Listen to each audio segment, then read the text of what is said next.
और इन्होंने फरमाया जिस कौम की शुरुआत, जिस कौम के जो राह हिदायत किताब जो है कुरान की शुरुआत लफ्ज़ इक़रा से हुई, लेकिन लोग उसी से दूर है और घरों में बेशुमार रिसाले हैं, लेकिन वो परेशान भी बहुत है। तो इसी को शायर ने कहा है, हक पर हो तो जीने का सामान बहुत है, हक पर हो तो जीने का सामान बहुत है, जो दीन से दूर है वो परेशान बहुत है, और उसे राह शरीयत से कोई भटका नहीं सकता, उसे राह शरीयत से कोई भटका नहीं सकता। मोमिन की हिदायत को कुरान बहुत है। मेरे भाइयों, बहुत ही उम्दा अंदाज में नातिया कलाम पेश कर रहे थे। अब मैं आपके सामने जो हमारा मकसद असली है कि सीरत के उन्वान पर कुछ बातें हो जाए, कुछ उन्वानात आपके सामने हुजूर की सीरत के दरख्शा पहलुओं को खोला जाए। आइए मैं बड़े अदब व एहतराम के साथ अलहाज हाफिज मोहम्मद इम्तियाज साहब रहमानी, जो कि तरबियत याफ्ता हैं, अमीर शरीयत हजरत मौलाना मोहम्मद वली साहब रहमानी खानकाह रहमानी मुंगेर के बड़ी अजीम शख्सियत इस स्टेज पर जलवागर हैं। आइए हम सब मिलकर हबीबपुर की इस सरजमी पर उनका पुरजोर इस्तकबाल करते हैं कि नजर के सामने जो बद्र का मैदान रखते हैं, नजर के सामने जो बद्र का मैदान रखते हैं, हर एक लम्हा हथेली पर वो अपनी जान रखते हैं। आप सब शामिल हो जाएं। बद्र के सामने, नजर के सामने जो बद्र का मैदान रखते हैं, नजर के सामने जो बद्र का मैदान रखते हैं, हर एक लम्हा हथेली पर वो अपनी जान रखते हैं, और उसे राह शरीयत से कोई भटका नहीं सकता, उसे राह शरीयत से कोई भटका नहीं सकता, जो अपनी रहनुमाई के लिए कुरान रखते हैं। आइए हम सब मिलकर उनको गौर और खौफ के साथ सुनते हैं और अमल की नियत से सुनते हैं। आप सल्लल्लाहु अलैहि वसल्लम की सीरत को बयान किया जा रहा है।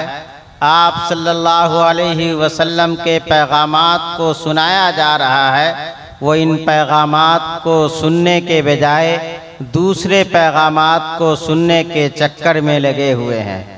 मैं उन लोगों से दरख्वास्त करता हूँ जो घरों में बैठे हुए हैं और सीरत रसूल सल्लल्लाहु अलैहि वसल्लम के सुनने के बजाय कोई और काम कर रहे हैं, उनके लिए मुनासिब है कि वो जलसगाह तशरीफ़ ले आएँ और आप सल्लल्लाहु अलैहि वसल्लम की हिदायतों को और अल्लाह जल्ले जलालहू के पैगामात को सुनकर अपने दिल को रोशन करें, अपनी आखरत की फ़िक्र करें और अपने लिए खैर का सामान जमा करें।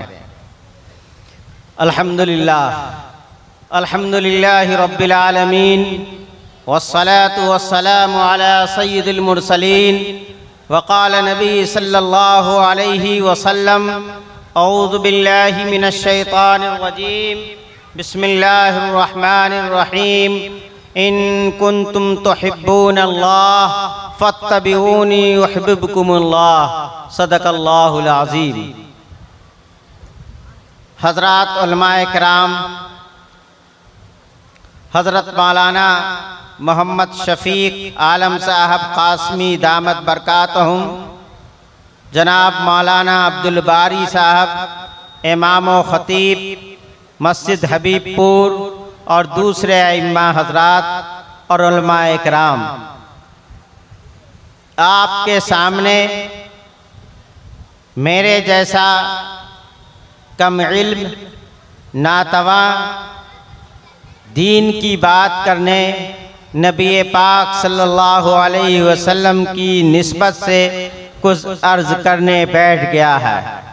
दुआ फरमाएं कि अल्लाह ताला हक़ बात बोलने की तौफ़ीक़ अता फ़रमाए और सीरत नबी सल्लल्लाहु अलैहि वसल्लम को बयान करने वालों की फ़हरिस्त में हम जैसे गुनहगारों का भी नाम आ जाए। मेरी माँ और बहनों, जो आप अपने घरों में बैठी हुई हैं और बाज़ ख़वातीन सड़क पर निकल करके पिछली सत्रों में बैठी हुई हैं, आप भी काबिले मुबारकबाद हैं कि आपके दिल में मोहम्मद रसूलुल्लाह सल्लल्लाहु अलैहि वसल्लम की मोहब्बत जिस अंदाज से थी, आपने अपने अमल से उसको साबित किया है। जो ख़वातीन जागी हुई हैं अपने घरों में और मेरी बातों को सुन रही हैं और उलमाए इकराम के ख़िताब को सुनना चाहती हैं, मैं उनसे दरख्वास्त करता हूँ कि वो पूरे तौर पर बेदार हो करके बैठ जाएं। वो अपने आप को इस एहसास कमतरी में मुब्तला न रखें कि वो मर्दों के साथ बैठी हुई नहीं हैं तो कैसे बातें सुनेंगी। उनके लिए उनका घर सबसे मोहतरम है और वहीं से वो दीन की बातें सुनकर अपने लिए खैर जमा कर सकती हैं। ये रबीउल अव्वल का महीना जो चल रहा है, इसे बहारों का महीना भी कहा गया है और इसे मौसमे सदाबहार भी कहा गया है। रबीउल अव्वल का वो मुक़द्दस महीना जिसे हम और आप और पूरी इंसानियत इस नाम से जानती है कि इस महीना में शहंशाह कौनैन सल्लल्लाहु अलैहि वसल्लम की विलादत बासआदत हुई है। इस महीने को ये निस्बत हासिल है कि हम सबों के आका सल्लल्लाहु अलैहि वसल्लम इस मुक़द्दस महीने में पैदा हुए थे। इस महीने को ये शरफ़ हासिल है कि इसी महीने में आप सल्लल्लाहु अलैहि वसल्लम का विसाल हुआ और इस महीने को बहुत सारे अम्बिया अलैहिस्सलातो वस्सलाम की विलादत बासआदत का महीना भी कहा गया है। जिस तरह पूरी दुनिया में मुख्तलिफ मज़ाहिब में, मुख्तलिफ ग्रोहों में, मुख्तलिफ मसलकों में और मुख्तलिफ किस्म के लोगों के अंदर एक बात पर इत्तफाक है कि मौत एक हकीकत है जो आनी है और हर जानदार को मौत आनी है। मौत से किसी को छुटकारा नहीं है। ये एक ऐसी चीज़ है जिस पर पूरी दुनिया को इत्तफाक है, चाहे वो किसी मज़हब का मानने वाला हो, किसी मसलक का मानने वाला हो, किसी भी बड़ों की इबादत करने वाला हो या किसी भी दुनिया के हिस्से में अपनी ज़िंदगी गुजार रहा हो, सबों का इत्तफाक है कि मौत आएगी। ठीक उसी तरह रबीउल अव्वल के महीने में लोगों का जमहूर उलमा का इत्तफाक है कि आप सल्लल्लाहु अलैहि वसल्लम की वफ़ात 12 रबीउल अव्वल को हुई है। मगर ये रिवायत जो दुनिया में आम है कि आप सल्लल्लाहु अलैहि वसल्लम की विलादत भी 12 रबीउल अव्वल को हुई है, ये सही नहीं है। इसलिए कि आप सल्लल्लाहु अलैहि वसल्लम की विलादत के सिलसिले में मुख्तलिफ अइम्मा की, मुख्तलिफ बुज़ुर्गों की ये राय है कि आप सल्लल्लाहु अलैहि वसल्लम की विलादत 9 रबीउल अव्वल को हुई है और इसी पर ज़्यादातर इत्तफाक है हमारे अकाबिरीन का, हमारे अइम्मा का। ये इल्म की बात है, इसलिए मैंने इसकी वजाहत की है और आप हजरात इसकी तहकीक करना चाहें तो बड़े उलमा से, बड़े इदारों से रुजू कर सकते हैं। मेरे मोहतरम दोस्तों और अजीज़ों, आपने सीरत नबवी के नाम पर मोहम्मद रसूलुल्लाह सल्लल्लाहु अलैहि वसल्लम के नाम पर हबीबपुर की इस सरजमीन में सीरत का इजलास मुनक़िद किया है। सीरत का इजलास इसलिए मुनक़िद किया है कि आप ये समझाना चाहते हैं और आप अपने आप को पेश करना चाहते हैं कि मोहम्मद रसूलुल्लाह सल्लल्लाहु अलैहि वसल्लम से हमें मोहब्बत है, हमें आप सल्लल्लाहु अलैहि वसल्लम से इश्क है, हमें आप सल्लल्लाहु अलैहि वसल्लम से ऐसी मोहब्बत है कि आरे कोई चीज़ अगर आएगी तो हम उसको ख़त्म कर देंगे। लेकिन ज़रा अपने अंदर आपको झांकना होगा, आपको देखना होगा, आपको समझना होगा, आपको बरतना होगा कि ये मोहब्बत रसूल कहीं आपका दिखावा तो नहीं है, ये मोहब्बत रसूल आपका फैशन तो नहीं है, ये मोहब्बत रसूल आपकी कोई ख़ास ज़रूरत को सामने रख कर के तो पेश नहीं की जा रही है। इस पर गौर करना होगा आपको।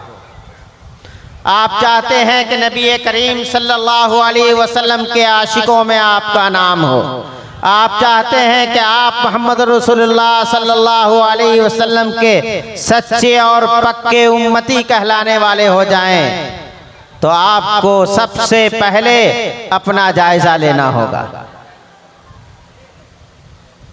आपने आज सीरत का जलसा रखा, आपने इसकी तैयारी की, स्टेज सजाया, कुर्सियां लगाई, माइक का इंतज़ाम किया।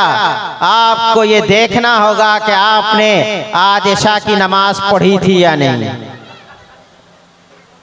आप मगरिब की अजान हो रही थी, आप माइक के सिस्टम के चक्कर में थे कि अपने रब को खुश करने के लिए मस्जिद में सजदा कर रहे थे। यह आपको देखना होगा। अगर आप सजदे में थे, आप इशा की नमाज बाजमात पढ़ रहे थे, आपने मगरिब के बाद मगरिब की सुन्नत पढ़ी है, तो आप सही माने में आशिक रसूल हो सकते हैं।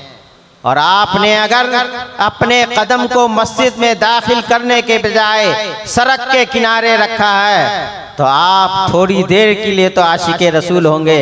लेकिन जब कल क़यामत के दिन अल्लाह ताला आपसे सवाल करेंगे कि अब्दुल्ला, तुमने सीरत का जलसा करने का इरादा किया था, स्टेज सजाया था, कुर्सियां लगाई थी, तुम्हारे कदम मस्जिद में क्यों नहीं पहुंचे? इसलिए कि उसी मोहम्मद रसूलुल्लाह सल्लल्लाहु अलैहि वसल्लम ने फरमाया था कि मस्जिद को आबाद करो, पहले मेरे सामने सजदा करो, उसके बाद मेरे नबी की तालीमात पर अमल करो। तुमने क्या किया? आप सोचेंगे कि अल्लाह गलती हो गई, ये अल्लाह माफ़ कर दीजिए। अल्लाह ताला कहेंगे तो मैं तो रहमानुर रहीम हूँ, मैं तो सत्तार और गफ्फार हूँ, मैं तो माफ़ करूँगा, लेकिन पहले जवाब दो। आप लाजवाब होंगे। उस वक्त कौन काम आएगा आपको? किसकी सिफारिश काम आएगी? यही मोहम्मद रसूलुल्लाह सल्लल्लाहु अलैहि वसल्लम की सिफारिश आपको काम आएगी। इसलिए पहले ये अहद कीजिए कि हम जलसा करेंगे सीरत का, हम जलसे सीरतुन नबी हर साल करेंगे, हर महीना करेंगे, लेकिन ये अहद करना होगा कि हम अहकाम मोहम्मद रसूलुल्लाह सल्लल्लाहु अलैहि वसल्लम पर अमल भी करेंगे। मेरे दीनी भाइयों, आप सल्लल्लाहु अलैहि वसल्लम जब दुनिया में तशरीफ़ लाए तो दुनिया के हालात कैसे थे? आपने अपने बड़ों से, अपने बुजुर्गों से सुना है कि उस वक्त बेटियों की कोई हैसियत नहीं थी, औरतों का कोई मकाम नहीं था, यतीमों और बेसहारा को कोई पूछने वाला नहीं था, और हमारे घर की बेटियां जो घरों में पैदा होती थी उन्हें जिंदा दफन कर दिया जाता था। लेकिन आप सल्लल्लाहु अलैहि वसल्लम की आमद के बाद नबूवत के साए ने ऐसे तमाम जुल्म और सितम को मिटा दिया जो इंसानियत पर और औरतों पर हो रहे थे। लेकिन माफ कीजिएगा कि 1500 साल के बाद सूरत हाल क्या है।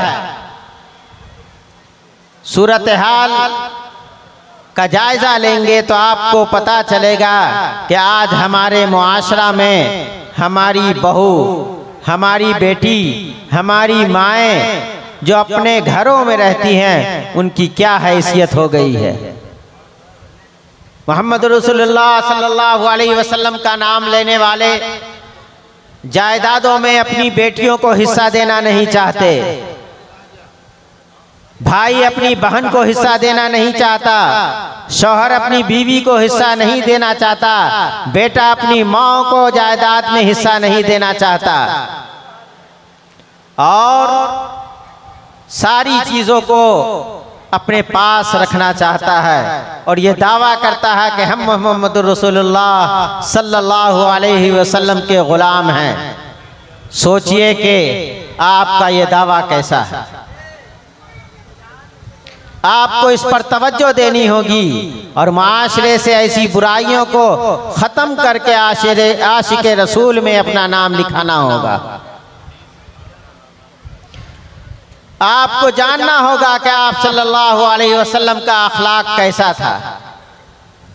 आपने बहुत मशहूर वाक़या बचपन में अपनी मस्जिदों में सुना होगा। जिन लोगों को अल्लाह ताला ने मकतब और मदरसे में तालीम हासिल करने का मौका दिया है, उन्होंने छोटी और बड़ी किताबों में पढ़ा होगा कि एक मौका था सरकारे दो आलम सल्लल्लाहु अलैहि वसल्लम मस्जिद नबवी में तशरीफ़ फरमा थे। एक देहाती मस्जिद में आ गया और वो पेशाब करना शुरू कर दिया। सहाबा इकराम की बड़ी जमात थी। लोग देख करके हैरान और परेशान थे। हमारे सहाबा इकराम गुस्से से तिलमिला रहे थे कि आप सल्लल्लाहु अलैहि वसल्लम की मौजूदगी है, मस्जिद नबवी जैसी मुक़द्दस सरजमीन है और आने वाला शख्स पेशाब कर रहा है, इसके साथ बुरा बर्ताव किया जाए। कुछ सहाबा आगे बढ़े, रोकना चाहा। किसी ने चाहा कि उसे लात मारा जाए, किसी ने चाहा कि कोई सख्ती की जाए। आप सल्लल्लाहु अलैहि वसल्लम से इशारे से रोक दिया। आप सल्लल्लाहु अलैहि वसल्लम ने फरमाया कि ठहर जाओ। जब वो देहाती पेशाब करके फारिग हो गया, अपनी ज़रूरत से फारिग हो गया, तो आप सल्लल्लाहु अलैहि वसल्लम ने मोहब्बत से उसको अपने पास बुलाया और उसे समझाया कि भाई ये मस्जिद है, ये मस्जिद है, ये पेशाब करने की जगह नहीं है, आइंदा आप इसका ख्याल रखेंगे। अगर आप चाहते तो साहबा इकराम की बड़ी जमात थी, उसके साथ क्या मामला हो सकता था वो हो जाता। इस वाक़ये से हमको क्या सबक मिलता है कि हम और आप मस्जिद की बात छोड़ दीजिए। मस्जिद तो मुक़द्दस सरजमीन है, वो तो अल्लाह का घर है, उसका एहतराम तो दिल में है ही। आपके घर के दरवाजे पर आपका पड़ोसी अगर कभी गलती से एक जग पानी डाल देता है तो आपका चेहरा तिलमिला जाता है। आपको आप सल्लल्लाहु अलैहि वसल्लम की तालीमात याद नहीं रहती है, आप उसे माफ़ करना पसंद नहीं करते हैं, आप चाहते हैं कि उसके साथ ज़्यादती हो। आपका पड़ोसी कहता है भाई गलती हो गई, भाई माफ़ कर दो, लेकिन हम और आप बदला लेने के लिए तैयार हो जाते हैं। कभी ऐसा होता है कि पड़ोस का कोई बच्चा किसी पड़ोसी के दरवाजे पर कुछ रख दिया, बच्चा है, नासमझ है, उसी को बहाना करके एक मसला पैदा कर देते हैं और आपस में लड़ जाते हैं। क्या आप सल्लल्लाहु अलैहि वसल्लम की तालीमात यही है? इस पर तवज्जो देनी होगी। हज़रत आयशा सिद्दीक़ा रज़ी अल्लाह ताला अन्हुमा से एक मर्तबा सवाल किया गया कि नबी करीम सल्लल्लाहु अलैहि वसल्लम का अखलाक कैसा था। तो उन्होंने फरमाया कि कुरान मजीद आपने पढ़ा है? उन्होंने कहा जी पढ़ा है। उन्होंने इशारा दिया कि कुरान मजीद की जो तालीमात है आप सल्लल्लाहु अलैहि वसल्लम का वही अखलाक था। हम आशिक रसूल होने का दावा कर रहे हैं, हम ये कह रहे हैं कि हम मोहम्मद रसूलुल्लाह सल्लल्लाहु अलैहि वसल्लम से मोहब्बत रखते हैं। क्या हमारा अखलाक ऐसा है? इस पर तवज्जो देनी होगी, इस पर गौर करना होगा हमें, और अपने अंदर उन चीज़ों को डालना होगा जो नबी करीम सल्लल्लाहु अलैहि वसल्लम ने हमें तालीम दी है।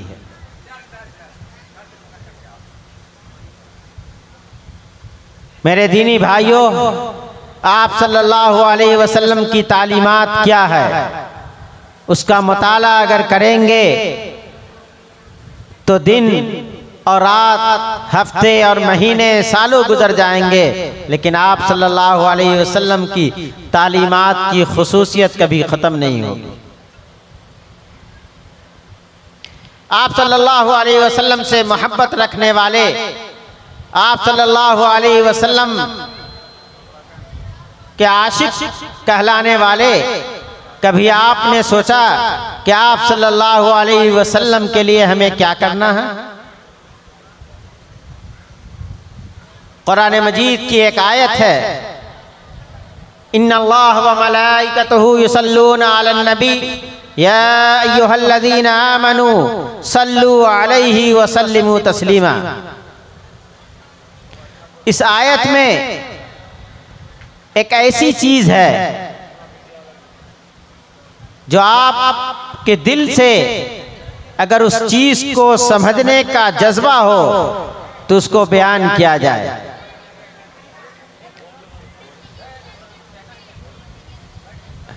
मेरे ख्याल से जितनी आवाज़ माइक से जा रही है कुछ उससे कम मजमे से आ रही है। मेरे ख्याल से इस पर भी लोगों को तवज्जो देनी चाहिए और मजमे में लोगों को खामोशी से बैठना चाहिए।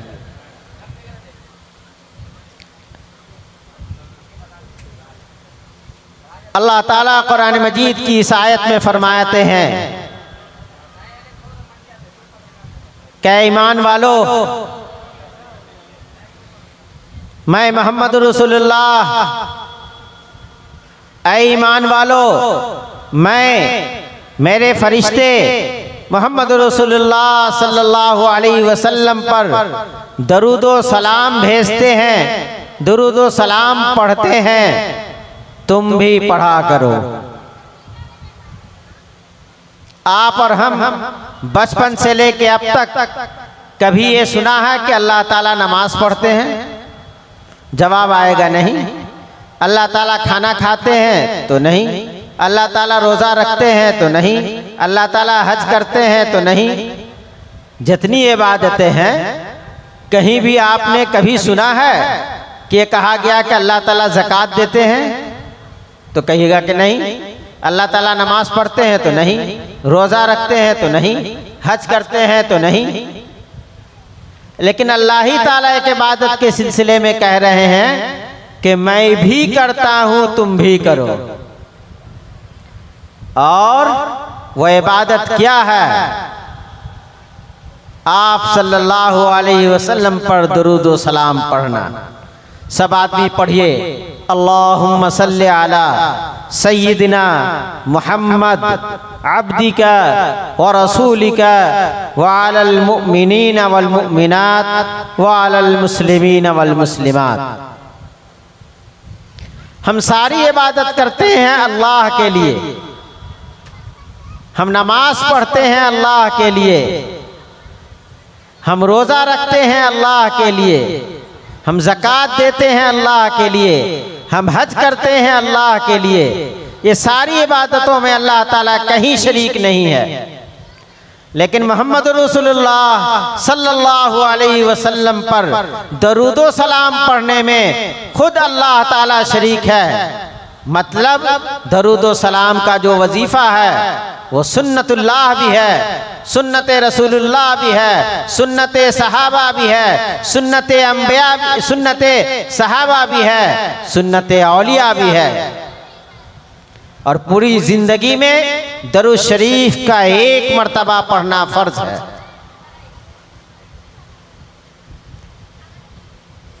किताबों में क्या आता है कि जहां आप सल्लल्लाहु अलैहि वसल्लम का इसमें गिरामी आए, जहां कोई तस्करा आए, हुजूर ने फरमाया तो तस्करा करने वाले के लिए भी जरूरी है और तस्करा सुनने वाले के लिए भी जरूरी है कि वो कहे सल्लल्लाहु अलैहि वसल्लम। कहा गया कि दुनिया में सबसे कंजूस आदमी कौन है?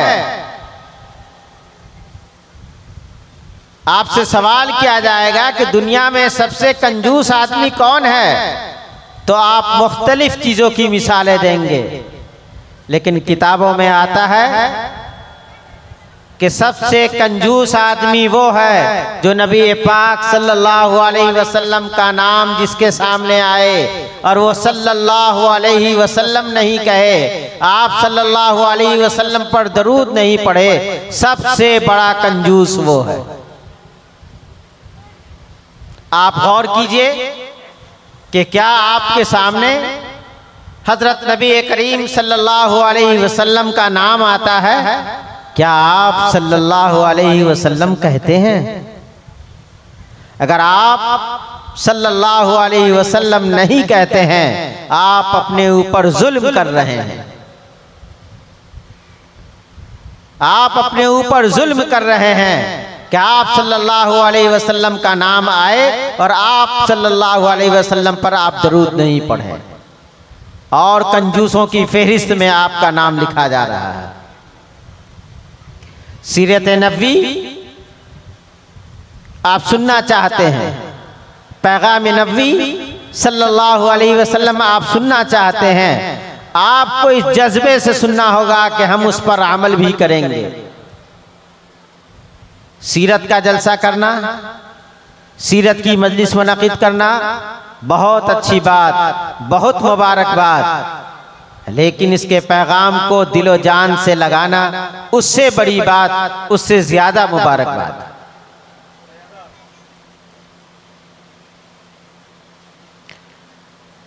आप सल्लल्लाहु अलैहि वसल्लम ने सिर्फ ये नहीं बताया कि नमाज पढ़नी है, कि अल्लाह ताला ने हुक्म दिया है नमाज पढ़ने का, नमाज पढ़ोगे। सिर्फ ये नहीं बताया कि रोज़ा रखने का हुक्म है, रोज़ा रखोगे, ज़कात देने का हुक्म है, ज़कात दोगे, अल्लाह मौका देगा हज करने का हुक्म है, हज करोगे। बल्कि अल्लाह के रसूल सल्लल्लाहु अलैहि वसल्लम ने विलादत से लेके मौत तक की जितनी ज़रूरतें हैं सबों की तालीम दी है कि उसको किस तरह करना है और कैसे करना है।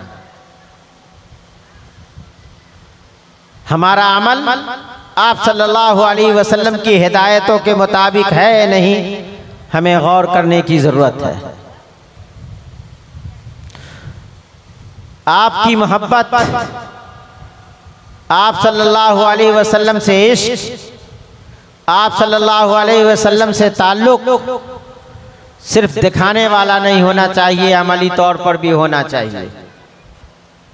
इसलिए ज़रूरी है कि हम सब नमाज की पाबंदी करें, हम सब रोज़े की पाबंदी करें, हम सब ज़कात और सदक़ात की पाबंदी करें।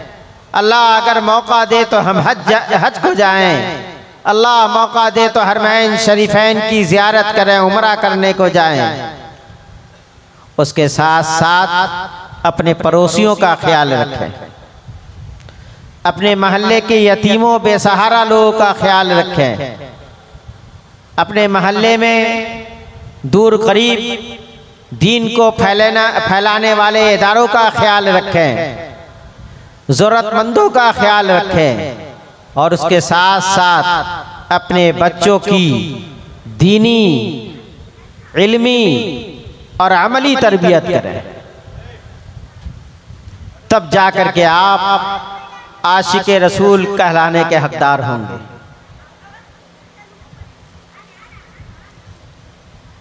दुरूद शरीफ के साथ साथ इस्तिग़फ़ार भी लोगों को पढ़नी चाहिए। इस्तिग़फ़ार पढ़ने से गुनाह झड़ता है, इस्तिग़फ़ार पढ़ने से घर में बरकत आती है, इस्तिग़फ़ार पढ़ने से महल्ले में शर और फितना ख़त्म होता है, इस्तिग़फ़ार करने से महल्ले में हलाल रिज़्क़ के दरवाज़े खुलते हैं, इस्तिग़फ़ार पढ़ने से बंद दरवाज़े खुलते हैं, इस्तिग़फ़ार पढ़ने से इम्तहान में अच्छे नंबरात आते हैं, इस्तिग़फ़ार पढ़ने से जिन बेटियों का रिश्ता नहीं हो रहा है उनको आसान रिश्ता और अच्छा रिश्ता मिलता है। हत्ता के जो लोग लावलद हैं अगर इस्तिग़फ़ार कसरत से पढ़ते हैं तो अल्लाह ताला फज़ल फरमाता है और औलाद अल्लाह ताला अता करता है। अभी इस्तिग़फ़ार का तज़किरा आया तो एक वाक़या याद आ गया हज़रत इमाम अहमद बिन हम्बल रहमतुल्लाह अलैह का, जो उलमाए किराम हैं वो अच्छी तरह जानते हैं और आप हजरात में भी बहुत सारे लोग हैं जो अपने 4 अइम्मा का नाम जानते हैं। इमाम अहमद बिन हम्बल का भी नाम आपने सुना होगा। एक मौके पर हजरत इमाम अहमद बिन हम्बल रहमतुल्लाह अलैह अपने इलाके से निकल के सफ़र कर रहे थे। सफ़र करते हुए एक जगह शाम हो गई, मस्जिद में ठहर गए, नमाज अदा की, फिर इशा का वक्त हो गया, इशा की नमाज अदा की, उसके बाद चाहा कि मस्जिद में ठहर जाएं और फजर के बाद अगली मंजिल की तरफ रवाना होंगे। मुअज्जिन ने ठहरने की इजाज़त नहीं दी। हजरत इमाम मस्जिद के बाहर सीढ़ी पे बैठ गए। मस्जिद के सामने एक नानबाई था, यानी रोटी बनाने वाले की एक दुकान थी। जब उसने देखा कि एक बूढ़ा शख्स वहां बैठा हुआ है तो उन्होंने बुला लिया और कहा कि आ जाइए हमारे यहाँ, ठंडक का ज़माना है। तंदूर के बगल में बैठा दिया और वो रोटी बना रहा था और हर रोटी के बनाने के आगे पीछे वो कहे अस्तग़फिरुल्लाह रब्बी मिन कुल्लि ज़ंबिन व अतूबु इलैह। हजरत इमाम देख रहे हैं, सुन रहे हैं, समझ रहे हैं। थोड़ी देर के बाद नानबाई ठहरा तो उन्होंने फरमाया कि क्या बात है कि हर मरहले में तुम इस्तिग़फ़ार पढ़ते हो, समझते हो कि इसकी बरकत क्या है? उस शख्स ने कहा कि मैंने आज तक जितनी दुआएं मांगी हैं, आज तक मैंने अल्लाह से जो मांगा है, अल्लाह ताला ने इस्तिग़फ़ार की बरकत से तमाम दुआओं को कबूल कर लिया है। सिर्फ एक दुआ मेरी बाकी है और एक ख्वाहिश बाकी है। इमाम साहब को ताज्जुब हुआ कि जब ये कह रहा सब दुआ कबूल हुई तो वो क्या दुआ है? उन्होंने जब ज़रा आगे बढ़ के पूछा जिद क्या, तो उसने कहा कि मेरी ख्वाहिश है कि इमाम अहमद से मुलाकात मेरी हो जाए, लेकिन मैं अपने दुकान के झमेले की वजह से, अपने जिम्मेदारियों की वजह से मैं उनके पास नहीं जा सकता हूँ। बकिया जितनी दुआ है अल्हम्दुलिल्लाह सब कबूल हुई। तो हज़रत इमाम हम्बल रहमतुल्लाह अलैह ने फरमाया कि अल्लाह ताला ने तुम्हारी उस दुआ को भी कबूल कर लिया। वो बेचारा परेशान हुआ कि मुझे तो पता नहीं कब मुलाकात हुई और ये कह रहे हैं कि दुआ कबूल हो गई। तो उसने सवाल किया कि कब मुलाकात उनसे हुई, मुझे तो पता नहीं। तो उन्होंने कहा कि जो दुआ तुम कर रहे थे, मेरा ही नाम अहमद बिन हम्बल है और मैं ही वही हूँ जिसकी दुआ तुम कह रहे हो कबूल नहीं हो। आज अल्लाह ने मुझको तुम्हारे पास पहुँचा दिया है। ये है इस्तिग़फ़ार की बरकत। इसलिए आप यहाँ से उठने से पहले ये तय कीजिए कि सीरत का जलसा करेंगे, हर साल करेंगे, लेकिन आप सल्लल्लाहु अलैहि वसल्लम के दीन पर अमल करेंगे, आप सल्लल्लाहु अलैहि वसल्लम की तालीमात पर अमल करेंगे और आप सल्लल्लाहु अलैहि वसल्लम के बताए हुए तरीके के मुताबिक ज़िंदगी गुजारेंगे। वक्त चूँकि ज़्यादा हो रहा है इसलिए मैं अपनी बात मुख्तसर कर रहा हूँ, बस 2-3 मिनट और उसके बाद। आज से तकरीबन 13-14 साल पहले अपने मुर्शिद गिरामी हज़रत मौलाना मोहम्मद वली साहब रहमानी सज्जादा नशी खानका रहमानी मुंगेर के हमरा मदीने तैयबा का सफ़र करने का मौका मिला। वहाँ हाज़री की सआदत हासिल हुई। हवाई जहाज़ से जब हम लोग मदीना तैयबा पहुँचे तो ऊपर ही से गुंबद खदरा और मीनारा नज़र आ रहा था। उसके करीब से जहाज़ जाने का रास्ता था। तो हज़रत ने मुझे फरमाया कि देखो गुंबद खदरा नज़र आ रहा है और मीनारा नज़र आ रहा है, यहाँ दरूद शरीफ पढ़नी चाहिए। मैंने पढ़ना शुरू कर दिया। एयरपोर्ट पे जब हम लोग उतरे और वहाँ से जब होटल जाने की राह थी तो उस राह में भी ऐसी राह तलाशी गई या ड्राइवर ऐसी राह पे ले गया कि गुंबद खदरा नज़र आ रहा था। तो फिर वही दरूद शरीफ का सिलसिला जारी था।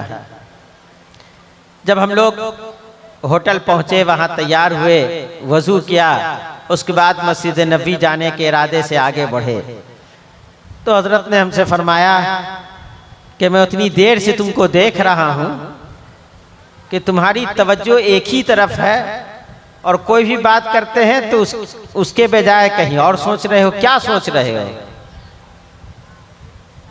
तो जाहिर सी बात है, आज से 12-13 साल पहले मेरी उम्र जो थी आप समझ सकते हैं।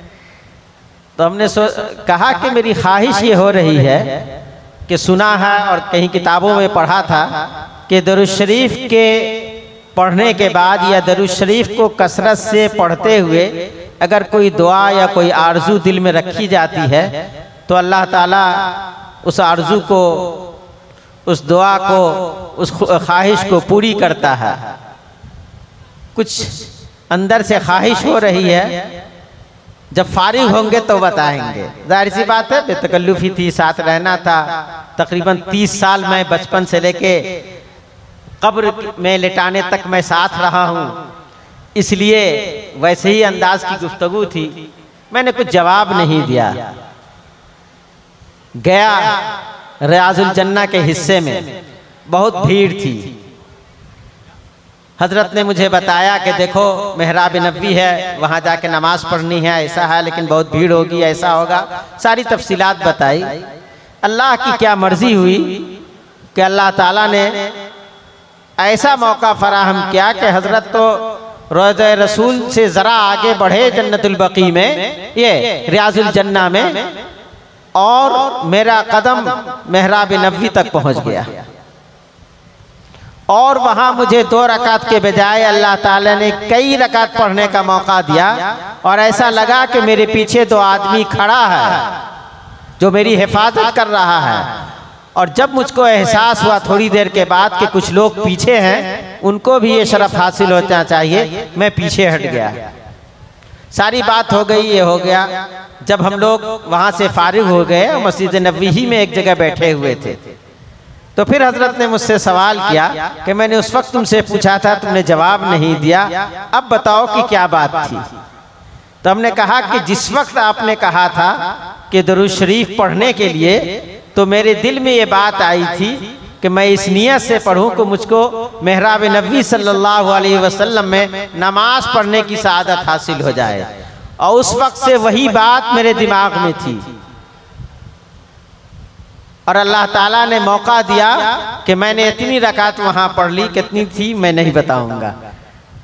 तो हजरत ने बहुत मुस्कुराते हुए जवाब दिया कि मैं देख रहा था किनारे खड़े होकर के, और ये भी देख रहा था कि तुम्हारे पीछे 2 आदमी बहुत सेहतमंद खड़ा है जो कोई पीछे से धक्का ना दे दे। तो मुझको देख करके दिल से दुआ ये निकली कि लगता है कि तुम इसी की नियत करके पढ़ रहे थे, इसलिए अल्लाह ताला ने यह मौका तुमको दे दिया। ये है दरूद शरीफ की बरकत। इसलिए अगर किसी खास नियत से दुरूद शरीफ को आप पढ़ेंगे तो उसका फ़ायदा आपको पहुंचेगा। इसलिए अपना मामूल बनाइए, रोज़ाना चलते फिरते उठते बैठते जितना मौका हो, अगर आशिक़े रसूल बनना चाहते हैं और अपने आप को साबित करना चाहते हैं कि मोहम्मद रसूलुल्लाह से मोहब्बत है, तो आपको दरूद शरीफ कसरत से पढ़नी होगी और आप सल्लल्लाहु अलैहि वसल्लम की तालीमात पर अमल करना होगा। दुआ कीजिए कि अल्लाह ताला कही हुई बातों से ज़्यादा अमल करने की तौफीक दे। और आप सबसे दरख्वास्त है कि आप सब अपने लिए भी और हमारे लिए भी दुआ करें कि अल्लाह ताला हम सबों को बार बार हरमैन शरीफैन की हाज़िरी का मौका दे और रोज़े रसूल सल्लल्लाहु अलैहि वसल्लम पर हाजिर होकर दरूद शरीफ पढ़ने का मौका दे। रब्बना तक़ब्बल मिन्ना इन्नका अंतस समीउल अलीम। आमीन आमीन सुम्मा आमीन।